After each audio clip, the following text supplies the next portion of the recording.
This is the Leadership Forum. Consider if everybody did what you are doing, would the world be a better place? That's a principle for just checking whether what you are doing is correct. Welcome to the Leadership Forum, where we explore principles, practices, and perspectives of effective leadership.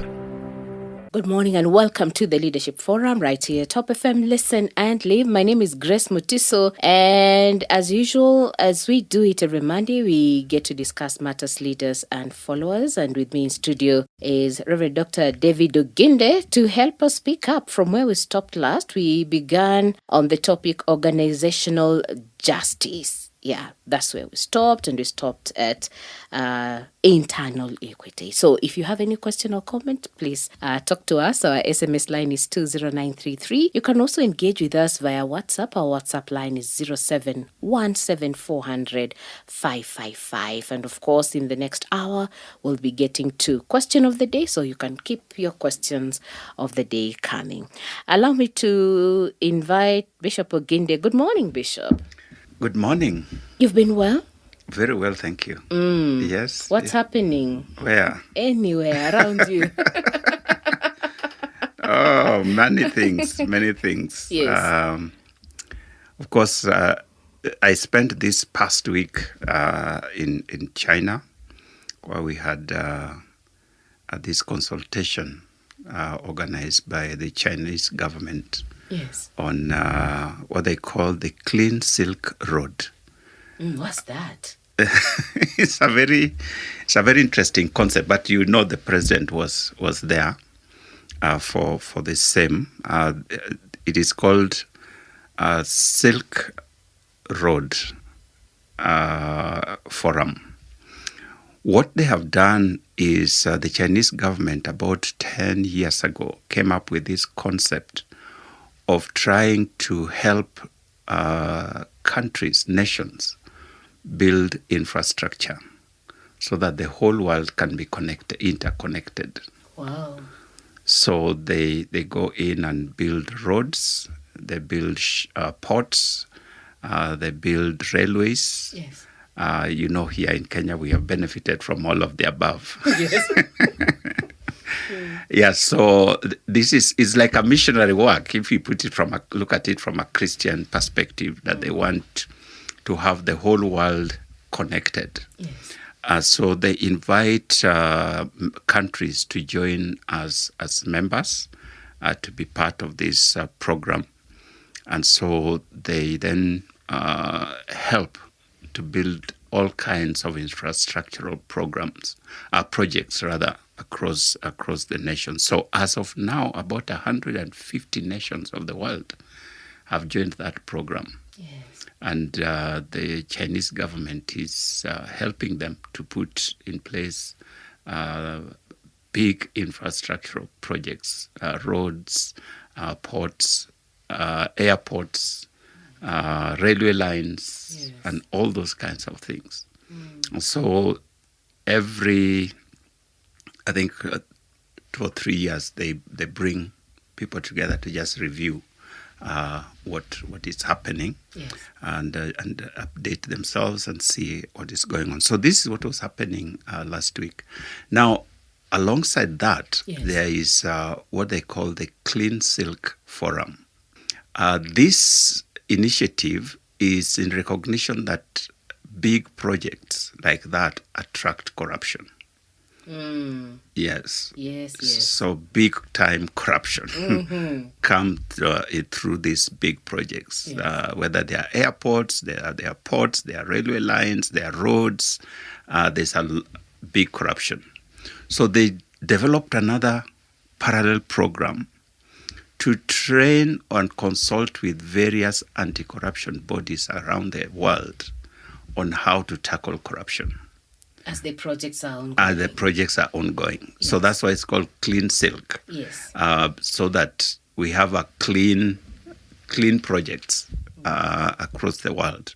So again, we come together to share ideas on what is happening, and they organize training programs and so on how to ensure that these projects are corruption-free, that they are not channels of corruption. Yes.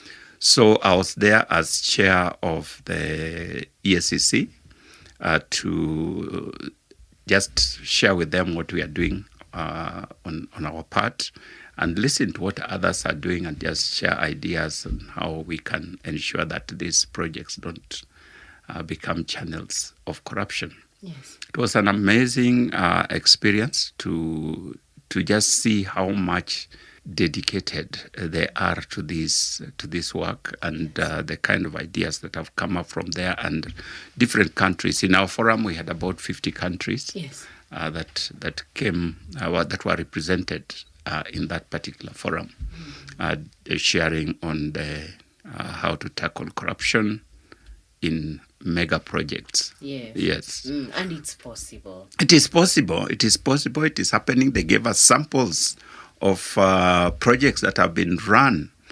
corruption-free. Yes. Because of the systems that they put in place. And you can see huge projects that are done so cheaply. Yeah. And they're just thinking, wow, we should also do this. Yes. To ensure that we deliver our projects at a reasonable cost to the public. These monies are not given for free. These monies are given as loans, yes. sometimes some grants, but it's really to help. So even there, as they were showing the projects they have done, I saw the expressway. The Nairobi Expressway was one of the projects they showed. That's nice. Hope they didn't show the part that was destroyed the other day. No, it was a good story meeting. Yes. Oh, nice. A good story meeting. Okay. So yeah, that's where we were the whole week. Okay. Yes. Thank you, Bishop. Yeah. That's good to know. We look forward to having projects run in our country that are corruption-free and at a lower cost, as you've said. And at a lower cost. Yes. If they are corruption-free, they are definitely at a lower cost because I think I've mentioned here, some of our projects are inflated 4, 5, 6 times. Yeah. Yeah. So it means that if it was corruption-free, we would have got it at quarter the price. Yes. Yes. And it will not cost the taxpayer so much to put up some of these great projects that are supposed to help develop the country. Yeah. Yeah. So that's a challenge you're giving to, is it contractors and who? It is everybody. It is everybody. It is. Of course, it starts with people in government because we are the ones who draw contracts. Yes. We are the ones who cost the projects. Yes. We are the ones who supervise the projects. Yeah. So it's everybody in the chain, and it's a lot of collusion that takes place in these big projects, so that the money is lost. Okay. Yeah. So watch out. Yes, watch out. Things are changing. In fact, instead of watching out, just don't do it. Do it. Just don't do it. Yeah. Stop. Yeah. Okay. You saw what has just happened in Mavoko. Sad story. Very sad story. That people go out there, take land that is not theirs, and then sell to innocent people. And now it's the ordinary person who suffers the consequence of that. It is very sad because these people have lost millions of shillings. Very true. Those are huge houses, and I know building those kinds of houses is not cheap at all. But it's because we tolerate corruption.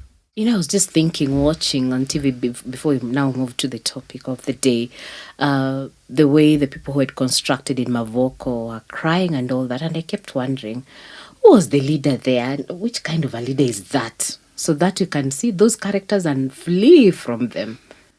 Flee late. They have fled with their money.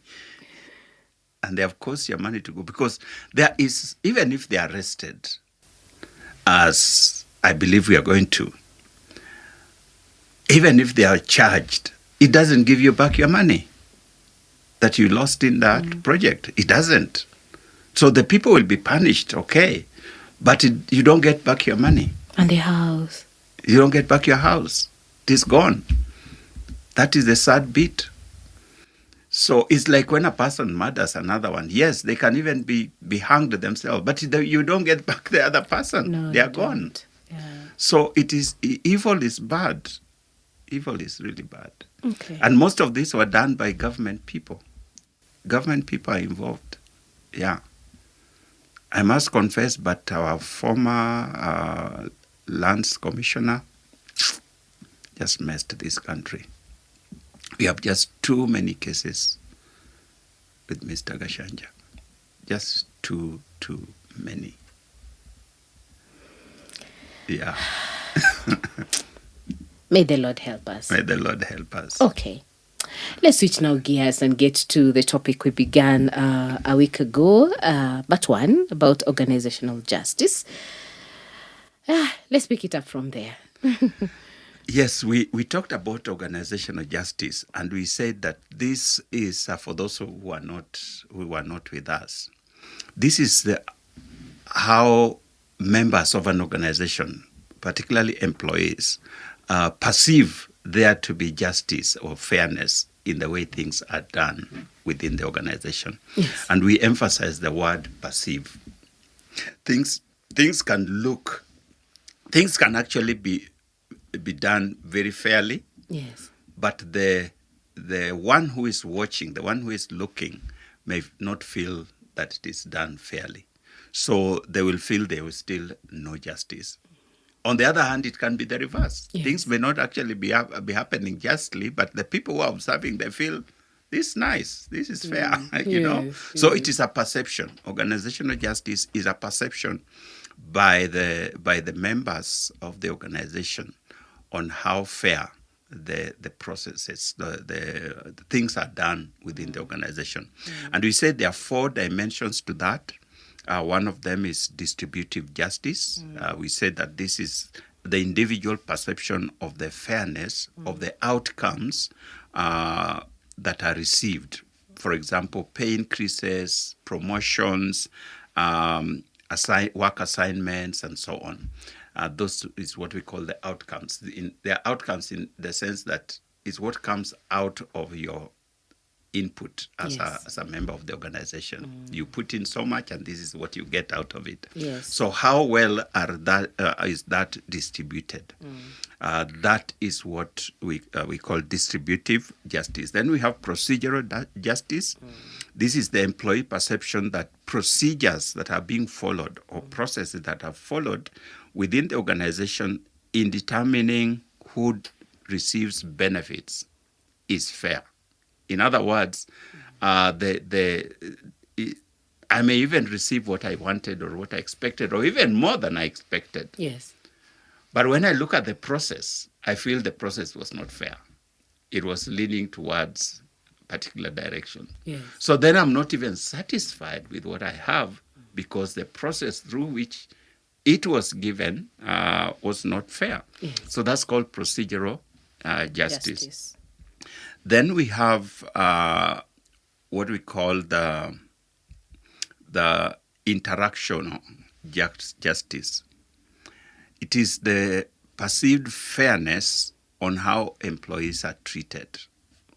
In other words, how are we as members of the organization, how does the leader interact with us? Is it fair? Is it respectful?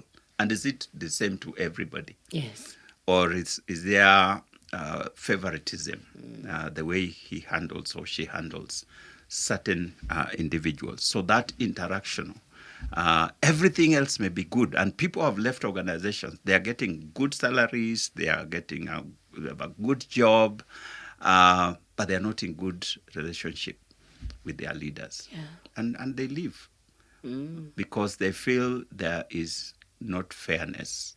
Some people are favored here. Yes. And the favor is not what we receive. It's a favor on how we interact. Yes, we may be receiving similar. Yes. But my interaction with the leader is different from when he meets with Grace. They laugh and enjoy, and when I come, it is harsh and it is rough, and it's shouting and everything. So that interaction, I feel it is not fair. Some of us are being treated unfairly, while others are being treated very well. Yeah. everything else is equal. Yeah, it is just the interaction. It's just the interaction. Then the last one, fourth one, is informational justice. This is how fair information is shared among organizational members. Some people have just little information or no information. Let me clarify there, it is not that everybody should have the same level of information, but that if we are at the same level, we should receive the same level of information. If we are both heading departments, then you and I should be receiving an equal level of information. So if I find that things just happen, I don't know, then I feel there's lack of fairness here. So that is called informational justice. So then we started now looking at each of these four in a little more detail. We started with the distributive justice, and we said it has three areas. One is external equity. Remember, this has to do with equity. This organizational justice is based on the equity theory, that people tend to compare themselves with one another. And they want to feel that there is equity. This is not the same as equality. It is equity. In other words, at your level, you are getting what you deserve. At my level, I'm getting what I deserve. That is what we consider equity. So there is external equity, there is internal equity, and there is what we call employee equity. So we said external equity occurs when employees compare themselves with people who are outside of the organization. So I am a producer in Hope, and another person is a producer in another media house.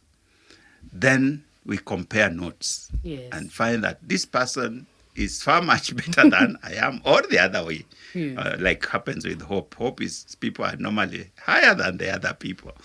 So you feel good about it, but the other person doesn't feel good. They feel, how comes same person in Hope is getting this and I'm not getting that, or they are treated this way and we are not treated this way.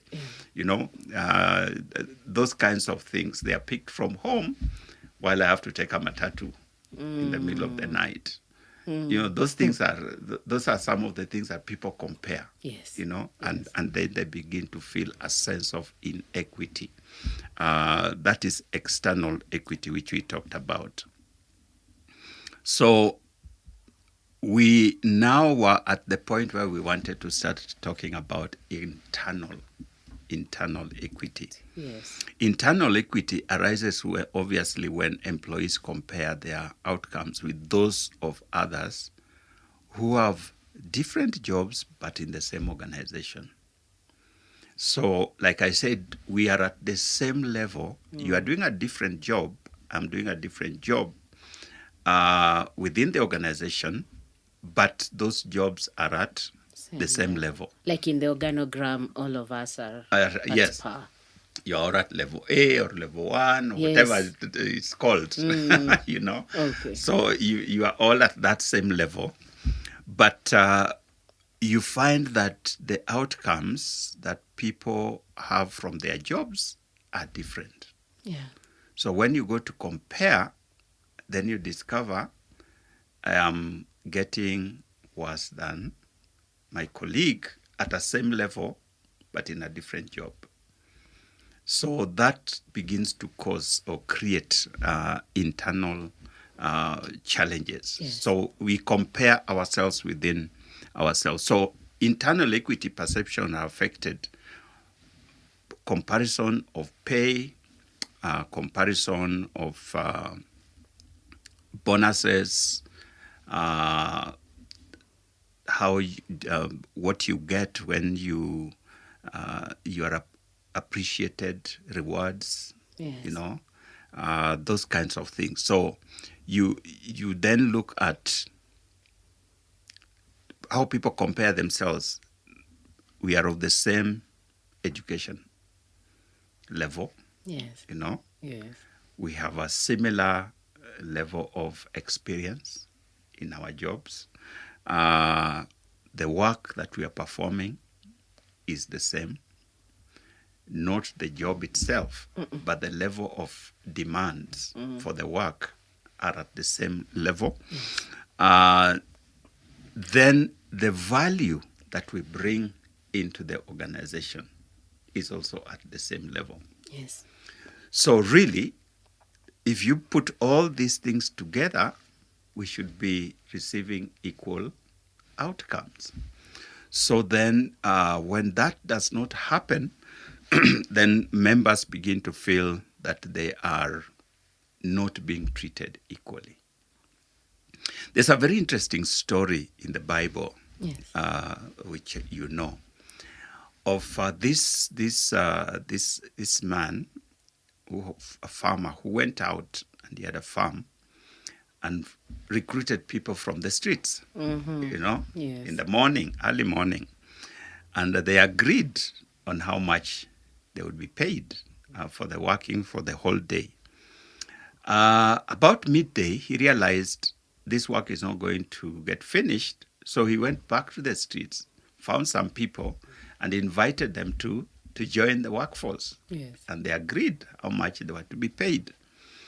As the day was ending, he realized, hey, this is not going to end, finish. So he goes back again to the streets and he gets some people at the 11th hour. And they were just about to close, just 1 hour. And they agreed how much is to be paid. Now, the agreement with each of these groups, they discovered it was the same pay. Yes. So what was being paid to the people who came early in the morning was the same as those who were time and were the same as the one who came in the evening. 11th hour. 11th hour. Yes. So they were all very happy as long as they didn't know. Yes. That's where organizational justice and sense of equity comes in. As long as you don't know, you can be very happy with your pay. Yes. Yeah? Because you negotiated and you agreed. So you can't blame anyone. Yes. It is when you discover that your colleague is getting either better or the same, but you are is doing less work, then that sense of inequity comes in. So these people discovered and they went to the boss and said, hey, boss, we came here in the morning. Yes. We have been working the whole day. These people came at 12 and we are paying them the same. These ones, even worse, they have just come and we are paying them the same. Yes. So the master then asked, what is your problem? Am I paying you what we agreed? Of course, they couldn't say anything because that's what you asked for, and that's what you are being paid. So what is your problem? Tongue-tied. Yeah, because it's not like you asked for more and I refused. No. This is what you asked for, Yeah. and I gave it to you. Yeah. This is what he asked for, and I gave it to him. This is what he asked for at the 11th hour, and I'm given. So what is your problem? Now, you see, that is what we call negotiated pay. Yes. Some organizations have that kind of a pay structure where you negotiate for your pay. So you could find you're actually doing exactly the same job. Somebody's being paid twice your salary. But that's what they negotiated for. Yes. So you can't complain. But it does not take away the sense of inequity. Yeah. The fact that I negotiated for that and I'm getting what I'm being paid does not take away the sense that there is injustice. That is the issue. Okay. So even though this master was saying you are getting what you asked for, the people were still not happy because they were feeling I'm doing the same work but I'm getting less. I'm putting in more hours. I'm putting more hours. I began at 4. Yeah. A.M. This one is beginning at 5. At 5 p.m. Yes. And you are being paid the same. Same. But like Jesus said, what is your problem? Are you getting what you asked for? Yes. So there's therefore that difference in that sense of justice, where people feel I'm not being treated fairly, I'm not rewarded fairly, even though they are the ones who asked for that pay. And in most cases, people come, they even say, for me, whatever you give me, I will take. Yeah. All I want is work. Well, yeah, that's what people say. So now what is your problem? I've discovered, Bishop. No. I've discovered. Your discovery makes no difference. We asked you when you are coming in, Yeah. how much would you want to be paid? And typical of Kenyans, I've sat in many interviews, most Kenyans will say, whatever you give me. I know you have your structures. Yes. You just give me whatever. Then you give them, sometimes even more than they expected. Yeah. But then they discover higher, other people are getting better. Then now they are disgruntled. Yeah. It is that sense of internal equity. I'm just wondering at that point, Bishop. So Yes. what should a leader do? I'm imagining a scenario where you have 3/4 of your teams have discovered they decided to share their pay slips. Yes. And they have discovered, we are like a zigzag. Yes. And all of them come to the leader and say, we are doing the same thing. Please do something. What should a leader do at that point? Answer like Jesus. What is your problem? In this generation, it won't work, Bishop. Why? It won't work. Why it won't work? You asked. You came in, we asked you, how much do you want? You say 50,000. You gave 60. I gave 60. Then you have now discovered somebody else who is doing a similar job is getting 90. With a lesser qualification and... Maybe even similar. Yeah. Same qualification, everything, same job, they're getting 90. Another one is getting 150. So then you're now coming and saying, Consider. How comes?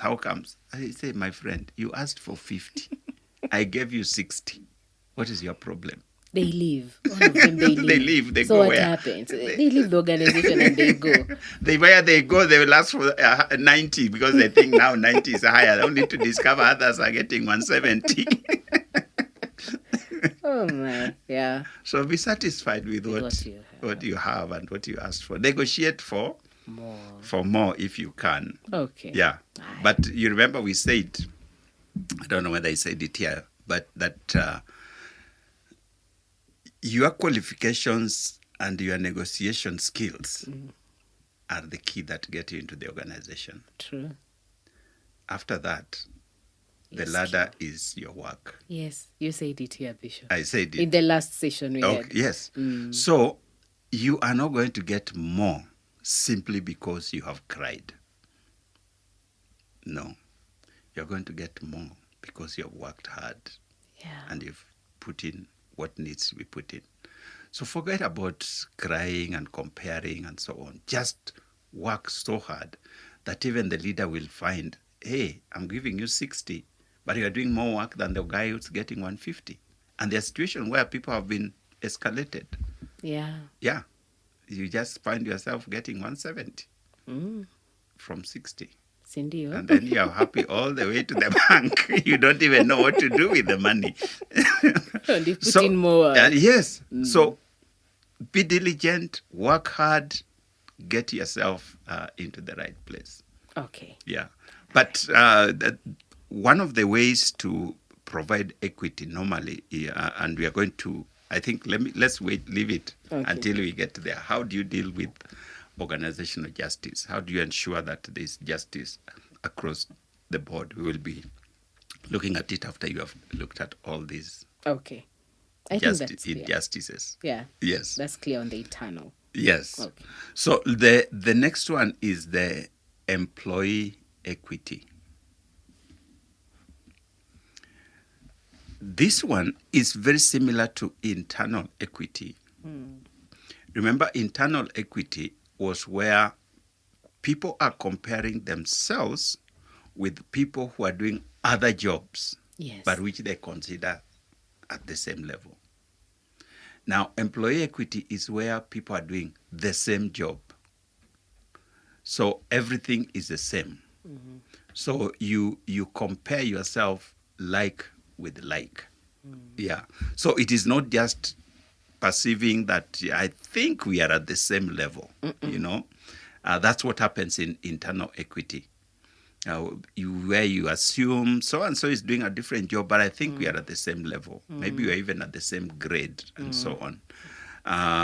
Now, employee equity is where we are actually doing the same job. Everything is the same. But you look at it and you find that you are not all getting similar treatment. So people look at now performance. Yes. We are doing the same job, but I'm a better performer Yes. than yourself or than this other person. You look at, in terms of my experience that I've brought to the job, I am more experienced. You look at the quality of work that I produce is better than the other person. Yes. So now it is not just comparing, you are even getting the same salary, by the way. Yeah, so that So is same department, same salary, same job, role. yeah, same role, everything is the same. So now what you're comparing is output. Output. Your output. Yes. So you are a better performer. You give excellent work. You are perhaps more diligent than the other person. You come on time. This person comes late, and so on and so forth. So you are looking at the behavior within the job. Yes. So with that behavior, you feel that you should be better rewarded, or something should be done to recognize your higher input Yes. compared to the other person. So that is where the employee equity comes. Everything is the same. You are being paid the same salary. You are sitting at the same desk. You are doing everything on the face of it is the same. So you can't say they're being paid better than you are. No. You can't say they have a better office than you are. No.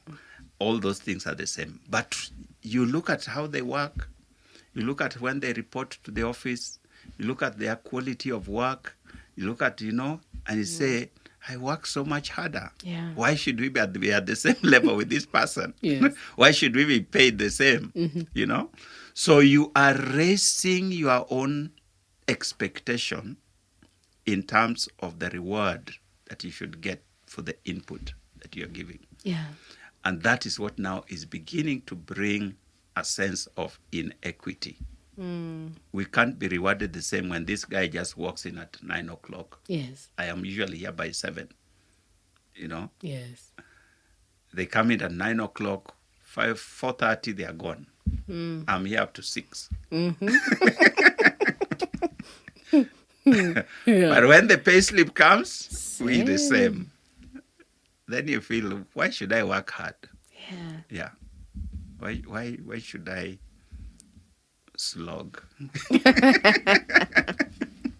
As they say. Okay. So that is what employee equity is about. So now it is not the outcomes in the sense of what you are paid, Yes. but in the sense of the output. That you feel you work harder, you do more, and therefore you deserve better. Yes. And should organizations really look at this when it comes to compensation? Because all members are given the terms and conditions. Of If it's service. bottom 8 to this, Yes. what that, Yes. So should organizations consider such a team member who comes and says, sir or madam, hey, I give in this more and my colleague so and so. Yes and no. Yes, in the sense that, let me start with the no. No, in the sense that you have a job description and you have what is expected of you. And so the reward is in terms of what you have, the level at which you're delivering on your work. Yes. And your job description. So the other person may be actually delivering the output that is required. But this is what you call bare minimum. So you can't quite say they are not working. If you look at just the job description, they are working. They are delivering according to expectation. Yes. It's just that you are going Extra extra mile. You are going the extra mile. You have taken your job with more seriousness. You do much more than is expected. So you are going beyond expectation. So really, there should be no problem in that sense. Yes. But should organizations consider? Yes. This is why in a good performance management, those kinds of things are taken into account. And so that's where usually it may not come in a pay structure. It would usually come in a bonus or other kinds of rewards or promotions that come out of your going the extra mile. Yes. So it would not necessarily come in the pay package, because in many organizations, the pay package is related to the job level. Yes. So you will get your normal pay package similar to the other person because they are delivering. You are delivering. It's just that you are delivering at a higher level. So that higher level is what will now be recognized in terms of performance. Yes. And then you can be rewarded maybe by a higher bonus or other kinds of rewards. Sometimes it may not even be monetary, just a recognition, best performing employee of the year, those kinds of things. So then you feel my input is recognized. Yes. Yeah. Okay. But it is important to recognize. Yes. Yes. Okay. I just thought last week I was interacting with a young person and said, Grace, yani nimekufia kampuni na kampuni ya yenu. Nimejituma. So I was just thinking, could be falling here. One of the things I tell especially young people who are getting into the job market, the first thing, make up your mind about is work for yourself. Repeat that again, Bishop. Yes. Work for yourself. What do I mean by that? If this was your organization, this was your company, how would you work? That is how you should work. Because you are building a career. That's why I said, especially for the younger people, you are building a career. Career development and professional development is not built on how much you are paid. It is on how much you do.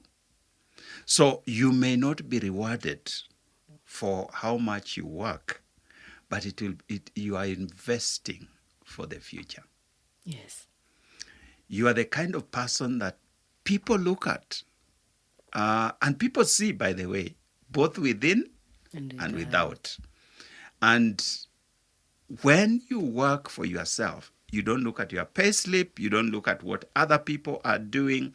You just feel, this is what I want to do, and I want to give it my very best. Yes.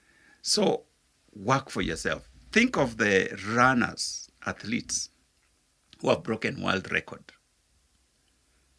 When they go to the next race, who are they racing against? Themselves. They Want to break their own record. Yes. And that's how they keep going to the top. So they are opening the gap between them and the next person. Yes. That's how you should work. Even if you are the best in your organization, compete with yourself, beat yourself in the next time. That is an investment that will pay in the long run, not necessarily in the short term. So if you're just looking for being rewarded now, you'll be very discouraged, because you'll find there are people who are not keeping time, so you also don't want to keep time. There are people who are not delivering the bare minimum, you also want to deliver the bare minimum. You will not get anywhere. Give it your very best. It will pay in the long run. One day you will be the boss of these guys. who are just putting in the bare minimum. You started at the same point. You are poached by another organization who wants your kind of people. You go there. The next time they are coming to look for a job, you are the boss. Oh, man. That feels good. It feels very good. Yes. That's how the reward comes. So if you are getting into the job market, never look at your pay. No. Imagine if this was my company, Organization. how would I work? Okay. Then work that way. Yeah. Work at breaking your own record. Work at breaking your own record. Okay. Yes. That's a good place for us to pause and prepare for the news at noon. And then we'll be right back. Remember, this is the Leadership Forum right here, Top FM, Listen and Leave. My name is Grace Mutiso. I'm hosting Bishop David Oginde as we discuss organizational justice right here. In the next hour, we'll be looking at your questions and comments, and also we'll get to question of the day. Keep it right here.